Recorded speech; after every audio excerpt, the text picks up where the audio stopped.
Angel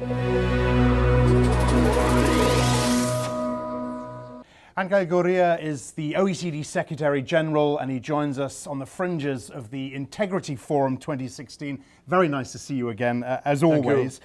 Let's start with the big picture and the context, the Panama Papers. Do you think that's reinforced the need now for greater transparency, for more regulation, really focused our minds? Absolutely. This used to be an add-on, if you will, and it used to be, of course, ethically correct, morally correct. Now it is obvious that you have to add the economic dimension and the political dimension, which is becoming more and more important. Why? Because clearly today, if people are not paying taxes, the man on the street who is paying taxes, or perhaps maybe is unemployed, will not take it anymore. And then if the multinationals are not paying taxes, because there are elements of lack of transparency or corruption, even if they're using some of the, say, legally accepted tools, but of course it's wrong in substance, so we're changing the rules. So now the Panama Papers, if anything, just dramatized the lack of transparency of some jurisdictions, particularly the question of beneficial ownership. Absolutely. I just hosted the first panel, the high-level plenary of this 2 days, and Pascal Lamy, ex-head of the WTO, made a very interesting point about the rise of the middle classes, putting a lot of pressure on political establishments to do something. And we were talking specifically about trade here and corruption in trade, but the rise of the middle classes, is that the sort of pressure we need now? Well, first of all, we have to make sure that the middle classes rise. Right. The rise of the middle classes is an aspiration. It's not something that is given. Raising the livelihoods of the middle classes is something that has to be what inspires us, what drives us, but also the policies have to be right. Now, the problem is that, imagine, again, you're a middle class worker, you're in a way captive because they take away, your at source, your taxes withdrawn at source, and then you find out that some of the wealthiest people in the world actually do not pay taxes, or some of the largest companies don't pay taxes, or that the medium and small enterprises of the world, who are again captive, actually are complying with all their obligations, whereas the large conglomerates have many, many ways of navigating and effectively not delivering and not paying their fair share. So you see that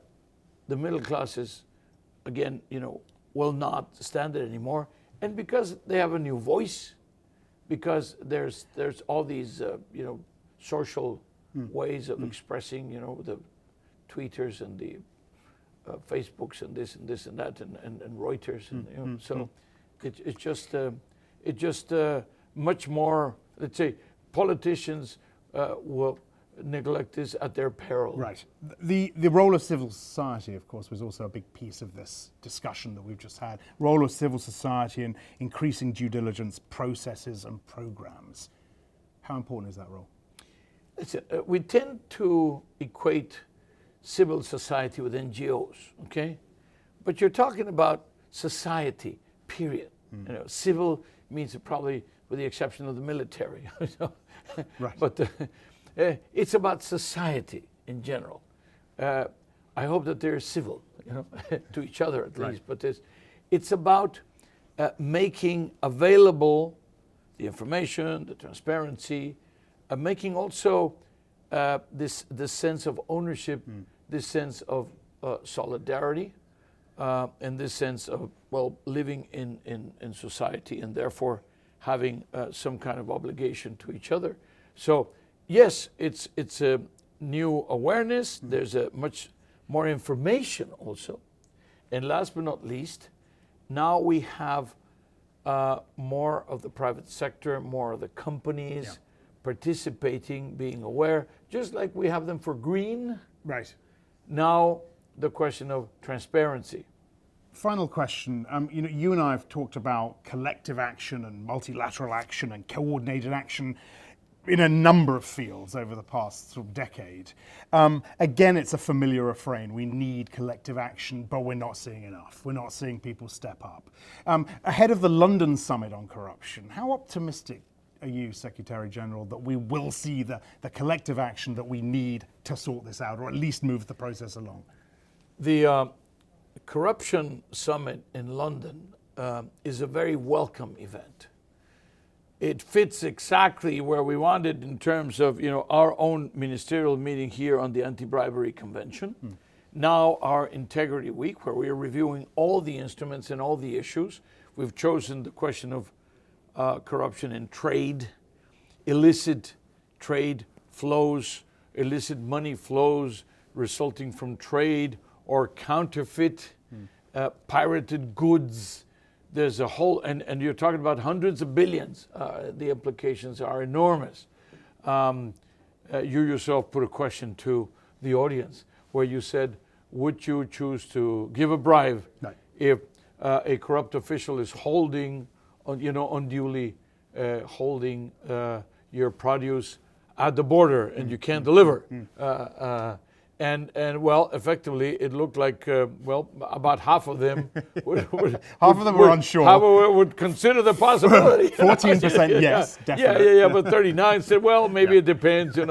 So it just means that you're facing these things where people, say the supply side. Okay, we say, okay, all the developed countries in the world are the supply side.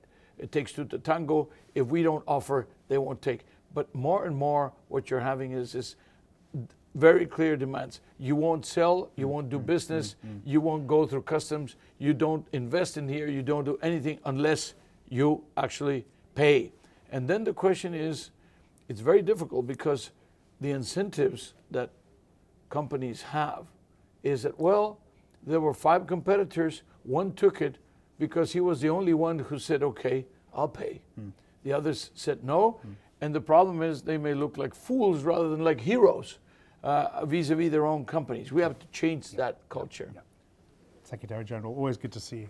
Thank you. Thank you very much indeed. Okay. Secretary General of the OECD, Angel Correa. I'm Axel Threlfall. This is Reuters.